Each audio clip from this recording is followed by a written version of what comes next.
Hola Pedro, ¿cómo estás? Julieta, ¿cómo te ha ido? Hola a todos, bienvenidos a un nuevo episodio del podcast del 1976. También para todos, no importa la hora a la que nos estés escuchando, aquí estamos hablando de diversidad, de género, de interseccionalidad, de todo lo que son esas dimensiones de ser persona, un poco sobre salud mental, un poco sobre cultura, un poco sobre quiénes somos, Nosotros cómo somos. mismos. ¿Quiénes? Nosotros los de 1976. Ah, sí, claro, un grupo de amigos, ¿te acuerdas? Exacto, Un grupo de sí. amigos. Entonces son charlas entre amigos. Bienvenidos a esta conversación con Pedro y conmigo, con Julieta Moreno. Pedro, hoy tenemos una que creo que de parte de nuestra CEO estuvo intencionalmente programada para que fuéramos tú y yo quienes tuviéramos esta conversación. La brecha de género empieza en la casa. Sí, la brecha de género empieza en la casa. Bueno, obviamente tenemos que empezar por qué es la brecha de género. Claro, porque aquí somos solo conceptos. Exacto, sí, cierto. No, pero yo creo que sí es importante empezar por una definición básica, y es que la brecha de género es cuando no hay fenómenos de igualdad entre individuos que se identifican con diferentes géneros, ¿cierto? Es decir, Otra vez, cuando despacio. no hay una igualdad entre individuos que se identifican entre diferentes géneros. Pero ven, o sea, hemos estado hablando todo el tiempo de la importancia de la diversidad, de la diferencia como algo positivo, y ahora me dices, ¿sabes qué? No, de ahí viene el gender gap. Claro, porque hay un elemento importante, y es que el estigma que tú conversaste en un podcast con Clara sobre Pueden qué son ir los a estigmas. ese podcast, etiquetas, estigma y equidad, para entender un poquito más de ese concepto al que no vamos a volver en este momento. Entonces, claro, cuando establecemos estigmas, cuando hay estereotipos sociales, de alguna manera las dinámicas hacen que se terminen diferenciando condiciones de género, ¿cierto? Y esas condiciones de género marcan ciertos patrones socioculturales que determinan la aparición del gap, como de la brecha de géneros. Ok, o sea, esta brecha de géneros es una cosa que pasa porque el estereotipo afecta a una parte de la población y no a la otra. Así es. Okay, o sea, una forma más simple de decirlos es una brecha de género, es esa cosa que carga negativamente a alguien de una identidad de género cuando tienen condiciones iguales. Exacto. Digamos que de alguna manera partimos desde una perspectiva humanista en donde todos los seres humanos deberíamos tener las mismas condiciones, ¿cierto? Pero por las dinámicas sociales, por los diferentes estereotipos sociales, pues se empiezan a enmarcar diferencias que pueden inclusive llegar a una discriminación negativa frente a una identidad de género en particular o a diversas identidades de género. Listo, entonces me queda súper claro que es una vaina que nos inventamos como humanidad, que es un Exacto. evento antropológico que se vuelve sociológico y que cada una de las personas que estamos allí, dependiendo de la etiqueta, el estereotipo con el que vayamos a atravesar la vida o estamos atravesando la vida, nos puede ir de una manera o de otra. Es correcto. Sí. Y esto, para la pregunta que nos dieron, que quisiera explorar por qué no las dieron, es ¿dónde empieza? O sea, ¿por qué pasa? Bueno, lo primero es que algunas investigaciones han tratado de entender cuáles son las variables que de alguna manera median con la aparición de esas brechas de género, y dentro de las características que más se resaltan, uno es que dentro de un ecosistema social, desde una perspectiva ecológica, sí. Ecosistema social. Dentro de la perspectiva ecológica de una sociedad, existen macrovariables, mesovariables y microvariables. O sea, como tres capas. Exacto, como tres capas. Una muy grande, que se basa en características culturales, se basa en características que pertenecen, por ejemplo, a una perspectiva occidental, que ahorita de pronto profundizamos un poco en esos aspectos, perspectivas asiáticas u orientales, perspectivas obviamente neocolonialistas, que nosotros somos de alguna manera producto del neocolonialismo, ¿sí? Entonces, cada una de estas características macrosistémicas, que son macrovariables, influyen en la caracterización de la diferenciación, ¿sí? Entre como los en el géneros. valor que le doy a esas características. Exacto. Otro aspecto importante que también es una macro característica, una macro variable, son las perspectivas religiosas. ¿Ok? Porque dentro de las dinámicas sociales sabemos que hay grandes grupos religiosos, perspectivas religiosas, creencias religiosas que marcan y de alguna manera son cronológicas en la construcción de una sociedad, ¿sí? Nosotros, por ejemplo, Colombia, pues para los que nos ven y nos siguen de otras partes del mundo, nosotros como Colombia de alguna manera fuimos colonizados por una perspectiva católica religiosa, ¿sí? Que obviamente trajeron los españoles en la época de la conquista y la colonia, ¿cierto? Pero entonces, claro, eso también marca formas de pensar y de sentir en una perspectiva macro. ¿Ok? ¿Sí? O sea, es como si no te pudieras salir de allí. O sea, Es difícil, es difícil. El entorno Así te es. está diciendo, hey, pilla, este es el mundo en el que estás. Así es. Ahora, así es. tendríamos que hacer una visita a quiénes somos y de dónde venimos en lo macro. Exacto. Y así es. ven, me llama un poco la atención cuando dices ecosistema social, neocolonial, occidental, porque para mí todo cabe como en una palabra, dispositivo, con el adjetivo dispositivo de poder. Entonces, todo esto que es el dispositivo de poder, independientemente de dónde venga, es lo que hace que pase la brecha de género o la discriminación y la forma de apertura sobre esas diferencias. Creo que es una buena pregunta. Yo creo que al menos es una de esas variables absolutamente intervinientes en la dinámica de la brecha de género. ¿Okay? ¿Cierto? Creo que se complementa y podría estar obviamente también englobando aspectos que configuran el ciclo vital de cada individuo, ¿sí? Y que obviamente es una doble vía en donde todas estas características sociales, macrosistémicas, se conjugan con ese ciclo vital que los seres humanos de alguna manera recorremos, ¿sí?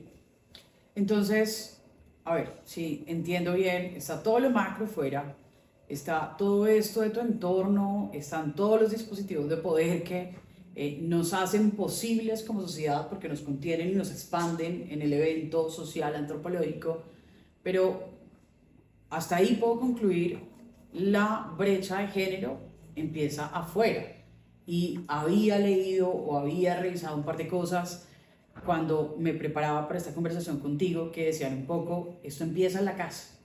O sea, los roles de género arrancan a pesarte en la primera infancia. Total. Son súper determinantes y es como algo que se muerde la cola, Claro. si lo pienso de alguna manera, y es, lo aprendes en casa, los roles están establecidos en tu primer sistema y luego sales a un mundo que te valida todo eso. Entonces, por supuesto. Y eso es una muy buena pregunta y una muy buena afirmación, porque la pregunta entonces que nos tenemos que hacer es, ¿quién configura cómo educamos a nuestros hijos? La configuración del patrón de educación está influenciado por fenómenos macro y meso.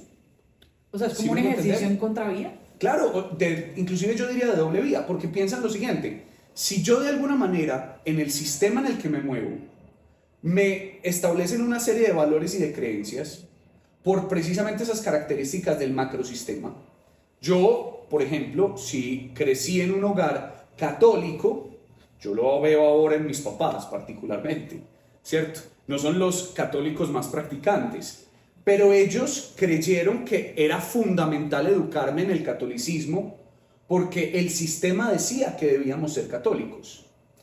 El cuestionamiento después frente a la creencia religiosa surgió, pero más por una búsqueda personal. Como la individualidad. Exacto. Pero la forma como el hogar se constituye, muchas veces dentro de los valores y creencias que en el hogar están obviamente transversalizados por factores sociales.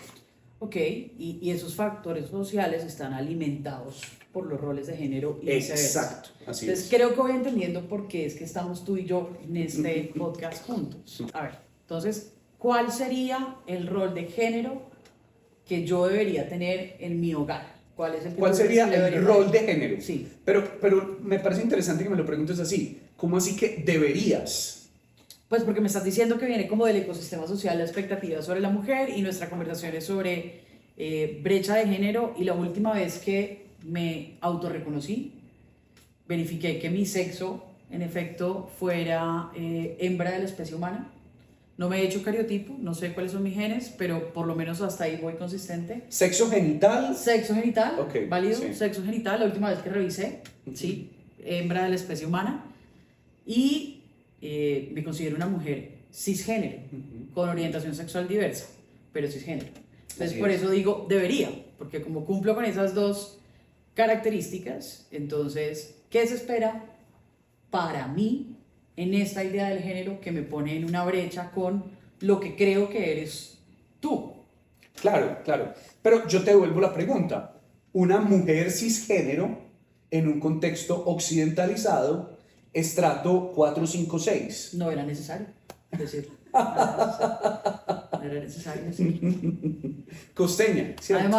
Además, ¿sí? Entonces, mira que la caracterización de yo cómo expreso mi rol en lo que llamo hogar, casa, está absolutamente relacionado con un montón de etiquetas que están globalizando mi existencia, ¿sí?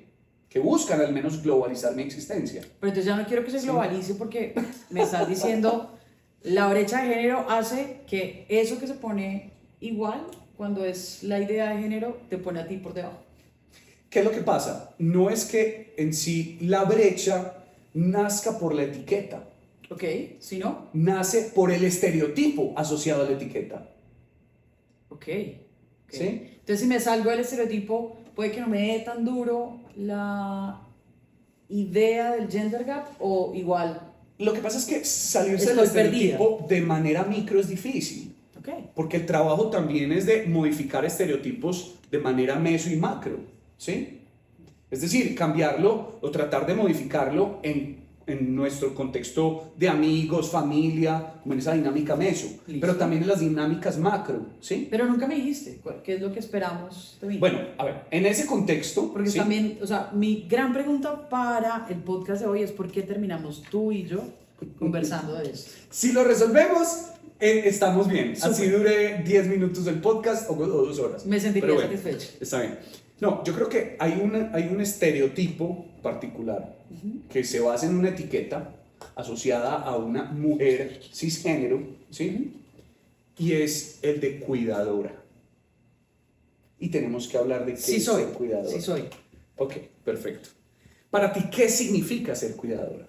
Para mí ser cuidadora significa estar pendiente de mí y de los otros de la misma manera, estar presente, como me atraviesa maravillosamente la vida caribeña, cocinarles delicioso, darles amor a través de la cocina, saber cómo están y preguntarles cómo están.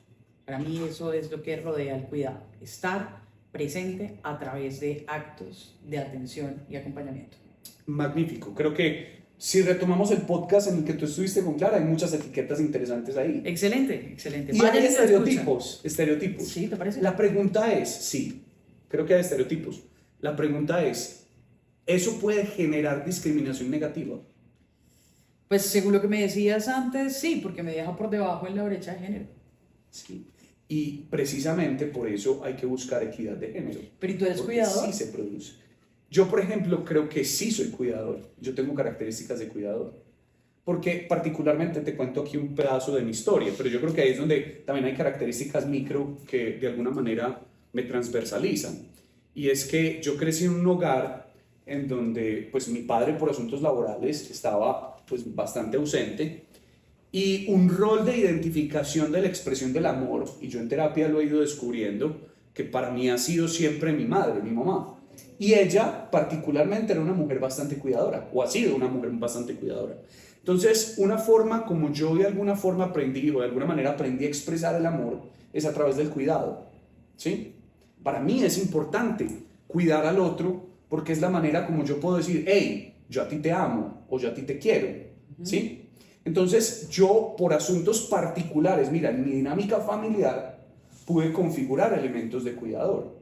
No necesariamente porque yo como hombre cisgénero, ¿sí? A mí la sociedad me diga que debo ser cuidador. No, todo lo contrario. Digamos un poquito el estereotipo es, el hombre es el proveedor. Okay. ¿Sí? Okay. En nuestra cultura, pues, ¿sí? Entonces dices que aprendiste que igual tenías la posibilidad de ser cuidador porque eso era lo que tenías en casa. ¿Qué otra cosa se puede aprender en la casa que te desvíe de esa idea? Sí, yo creo que hubo otro elemento que para mí fue bastante revelador, y es que obviamente por mi orientación sexual, ¿cierto? Yo no era de alguna manera, pues cuando estaba pequeño, cuando estaba niño, no era en sí una persona que de alguna forma se identificara con ciertos comentarios asociados a la mujer que le escuchaba a mis tíos, a mis papás, debe esta pelada como está de, no sé si se puede decir, de buena por acá caminando, ¿cierto? Está guapa. Está guapa, exacto, sí. Había algo dentro de mí que me decía, yo no entiendo eso ¿Qué cómo significa? se come, exacto. Eso cómo se Claramente, ve, no eso sabemos. cómo se ve, exacto, sí. Yo no entiendo Ni eso cómo aprendiste. se... Exacto, no, Sí. evidentemente no. Entonces, creo que desde muy pequeño el no entendimiento Ok. de lo que hombres cisgénero alrededor mío manifestaban de gustos, por ejemplo, para mí fue muy revelador en cuanto a yo, qué es lo que siento que me puede atraer y qué no. ¿Sí? Entonces, eso para mí en la configuración de quién soy hoy tuvo relevancia. ¿Y eso en qué lo veía? Cuando iba a la finca con mis tíos, con mis abuelos, con mis papás e iban visitas. Es decir, una dinámica de la casa.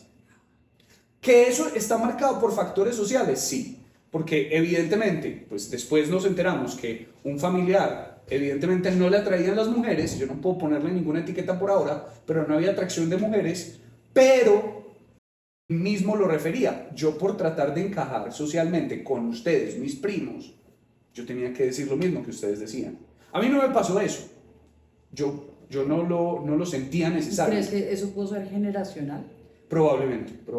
Ok, Sí. ok. Bueno, a ver, hasta aquí me traes al punto de algo que ya habíamos conversado en otro momento, y es identidad de género, roles de género, estereotipos. Si pienso en eso, si pienso en estereotipos y pienso en brecha de género, digo que todo lo que se ve como femenino, como mujer, como cuidado, tiene menos valor en la sociedad o en el ecosistema social occidental, neocolonial y de un dispositivo de poder patriarcal. Yo creo que sí, yo creo que tristemente sí, no porque sea, en mi opinión, lo correcto, ¿Ok? sino que es lo que la dinámica social también ha impuesto, ¿sí? Y que de alguna manera eso es lo que busca la equidad de género. Espera, Sí. no nos vayamos todavía allá porque en serio quiero entender y quiero que quienes nos escuchan puedan entrar a esa conversación de la brecha de género más allá de la idea económica del pago, más allá de conceptos que no son para nada triviales como el techo de cristal, entendiendo dónde empieza, cuál es el inicio de. Hasta ahora tú nos has hablado un montón de experiencias personales que para ti movilizaron incluso el estereotipo, y nos los pones de vuelta al macro y digo, bueno, me pierdo un poco y estoy segura de que alguna de las personas que nos estén escuchando están diciendo, esta gente ha perdido el norte, voy a ponerle un 1.5 y voy hacia adelante. Hay un asunto que quiero que nos cuentes desde tu experticia, y es en qué momento en la vida de una infancia, de un niño, de una niña, de un niñe, esta vuelta de afuera de esos dispositivos de poder entra a permear y ya hace que te traten distinto, ya hace que tu vida vaya a transcurrir de una manera diferente.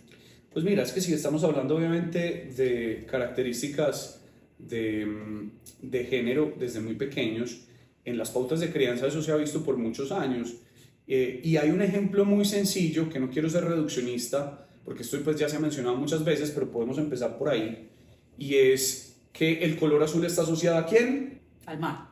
Al mar, exacto. ¿Y el color rosado está asociado a quién? A los unicornios.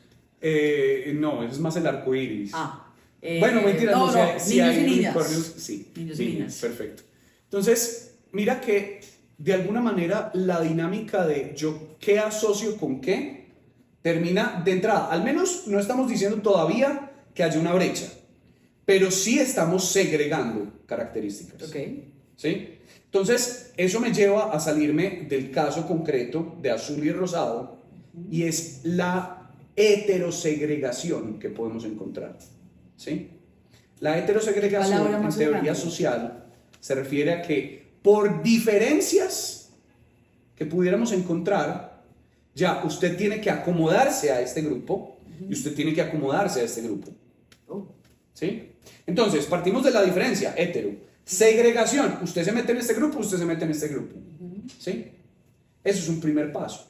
¿Y ese primer paso lo dan las infancias o lo damos los adultos que estamos alrededor de las infancias? Pues yo como psicólogo, y evidentemente pues no tenemos forma de preguntarle a un niño de un año y 2 meses si le gusta más el color azul o le gusta el color rosado. Creo que no lo ven. Exacto. Todo de la existencia. Bueno, no, ya al año sí, en los mesecitos todavía no. Es verdad. ¿Cierto? Pero digamos que en un año ya sí tiene la capacidad, pues como en su ojo de poder diferenciar colores. Pero no creo que sea fácil podérselo preguntar, ¿sí?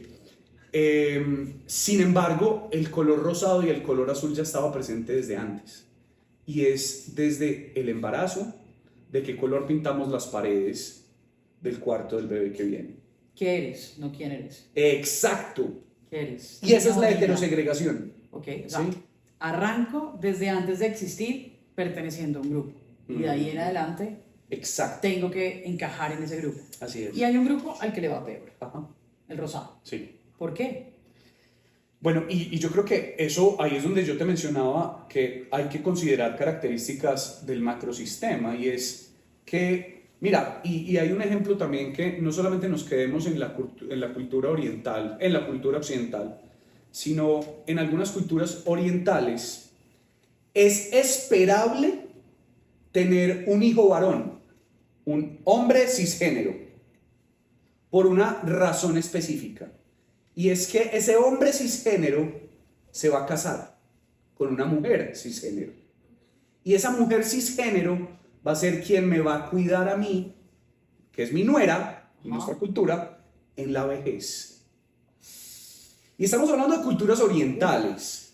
Pero entonces ¿Sí? es que el patriarcado no conoce de orientes y occidentes. Yo creo que puede tener matices, dependiendo como de ciertos factores culturales, pero si vemos que el patriarcado es transversal creo que a la cronología humana en muchos aspectos. Entonces, a ver, entonces no es un asunto de género, sino de sexo. Porque me dices, es de la cronología humana, entonces el útero nos condenó a estar por debajo. No, pero yo no creo que sea el útero, ¿sabes? ¿Qué? Porque indudablemente en culturas tradicionales, incluso en cazadores y recolectores, probablemente personas con experiencia de vida trans ya existían, ¿sí? Yo creo que las personas con experiencias de vida trans han existido siempre, y aún así creo que había heterosegregación en esas dinámicas. ¿En serio?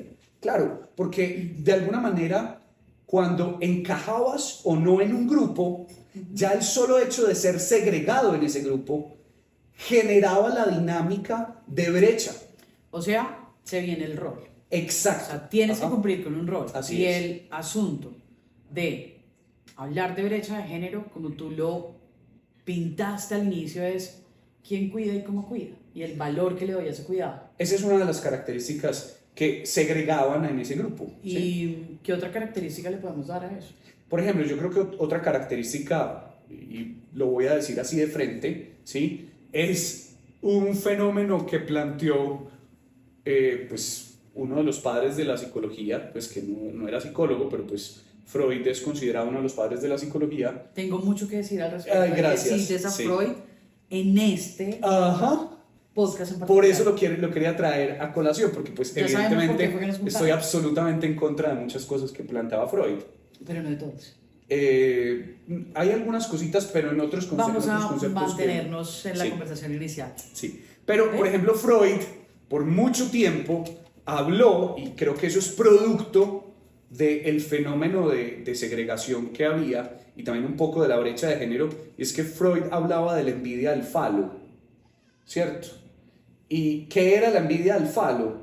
Pues evidentemente era que cuando nosotros estábamos en el proceso de identificación de nuestra genitalidad, ¿sí? Una mujer particularmente envidiaba el hecho de no tener aparato sexual masculino. Envidia.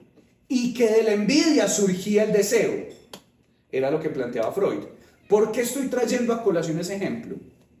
Porque para mí es la expresión más vívida de cómo se puede tratar de justificar lo injustificable desde una teoría psicológica, en este caso psicoanalítica, ¿sí?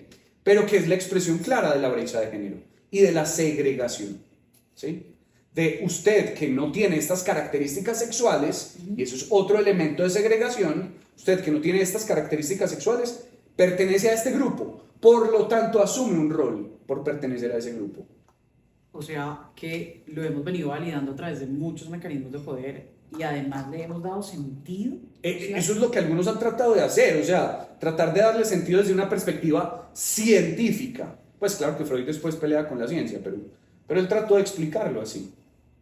Tengo tantas cosas para cuestionar sobre tu afirmación, pero quiero empezar por la idea de la validación de que la brecha de género empieza desde el establecimiento de esas ideas del poder asociado al hombre y dejando por fuera a la mujer.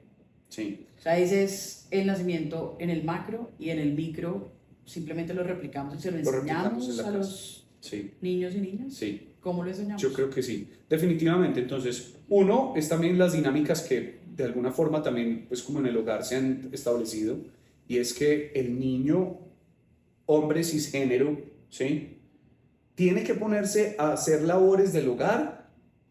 Pues estamos hablando obviamente de generaciones que nos educaron a nosotros. Creo que eso ha ido cambiando afortunadamente. Pero eso era lo que nos enseñaban antes. No, que yo recuerde. Exacto. ¿Quién era la que tenía que ayudar a trapear a la mamá, a barrer, a limpiar la casa, desde muy pequeñas? La niña. Y si el niño se comportaba de esa manera, entonces lo segregaba bajo la idea de... Entraba al grupo, pero donde tenía entraba? que asumir un rol. ¿Y cuál era el rol? Porque de alguna manera era la caracterización de lo que hablamos ahorita de heterosegregación. Entonces, yo, por diferencias de comportamiento, si un niño se comporta de esta manera, lo segrego en este grupo. ¿Sí? Y tiene que encajar en todo ese comportamiento. Tiene que tratar de encajar, claro. Y lo afecta igual. Obviamente, no estoy para nada de acuerdo con eso, evidentemente, pero digamos que un poco eso es lo que de alguna forma evidenciaba lo que generaba brechas de género en generaciones. Obviamente la equidad ha ido generando cambios, pero que estamos hablando de las generaciones de nuestras abuelas y nuestras mamás. Pero mira que a mí me llama mucho la atención esto que dices de heterosegregación y de poner a los hombres que tenían comportamientos femeninos o bajo los roles de feminidad en términos de cuidado como algo que expande la brecha de género, porque creo que es igual, un hombre es cuidador, no por eso pierde los privilegios de ser hombre. Claro, estamos de acuerdo. Entonces allí me parece que la lógica se nos mueve un poco y quisiera que nos dijeras si realmente para ti como hombre cisgénero el hecho de ser homosexual te ha restado algún privilegio. Me ha restado algunos, pero por mi condición de ser homosexual. No. ¿Sí? No porque necesariamente eso me ponga al mismo nivel de la brecha que han padecido las mujeres. ¿Sí? Mira qué interesante afirmación, porque yo creo que cuando tú te metes en el asunto de la conversación de la brecha de género por las vías clásicas, pensando en términos de cuidado, pensando en términos de roles de género en sociedades occidentales, indiscutiblemente piensas en la mujer en un lugar por debajo en la cadena del desarrollo social, del desarrollo económico, y creo que hay muchísimos ejemplos dentro de los estudios económicos al respecto de el acceso a educación, el nivel de educación adquirido, incluso de la alimentación, la nutrición, las pautas de crianza, cómo empiezan a desequilibrar tempranamente aquel rol que va a tener la mujer de la casa y que puede tener el hombre en términos de la mujer va a cuidar y el hombre tiene que salir a buscar el dinero para traer sostenibilidad económica. Sí, y de todas maneras quiero mencionarte algo, Julieta, y es que desde mi experiencia como persona, como hombre cisgénero, homosexual, en cuanto a orientación sexual, hay un componente importante y es que yo sí reconozco que en general los hombres gays hemos sido estigmatizados en una condición. Y es que ustedes lo mencionaban en un podcast, Clara y tú, y es que todo hombre gay es femenino. ¿Sí? Pero ojo, es que para mí el problema no es que haya características de feminidad. Sí, no. Es que el hecho de decir que es femenino ya se le está dando una connotación negativa por el hecho de ser femenino. Entonces, ¿dónde estamos segregando a los hombres gays también en cierta medida? Cuando le ponemos la categoría feminidad. ¡Claro! Entonces, sí pertenece a una segregación particular por la condición de parecerse a lo femenino. Entonces, lo que está mal es lo femenino. No, evidentemente no. No, pues claro, pero me estás diciendo que lo que transforma en algo menor al hombre gay es que tenga características que le son dadas. Esa es una característica. Pero mira que nos volvemos al punto, y creo que la conversación me pone tensionante y me encanta esa parte, y es, a ver, tú igual sigues siendo hombre, yo estoy segura Sí, indudablemente. de que si los dos aplicáramos al mismo trabajo... A mí me pagan más, a ti te pagan menos. Exacto. Sí, indudablemente, sí. Lo que pasa es que aquí es donde no quiero podemos... que explores la emoción de Total. gratificación que te acaba de dar lo que acabas de No, decir. indudablemente, sí. Sí, Wow. y uno también tiene que reconocer eso. Lo que pasa es que ahí es donde es importante en estas dinámicas, en donde las brechas que nosotros vemos no las podemos dicotomizar, ¿sí? En el sentido de pensar que no puede haber matices, porque los seres humanos tenemos esa complejidad. Tendemos a agrupar y a segregar, pero la dinámica real es una dinámica bastante de matices. Entonces, indudablemente, te voy a poner un ejemplo. Uno nada más.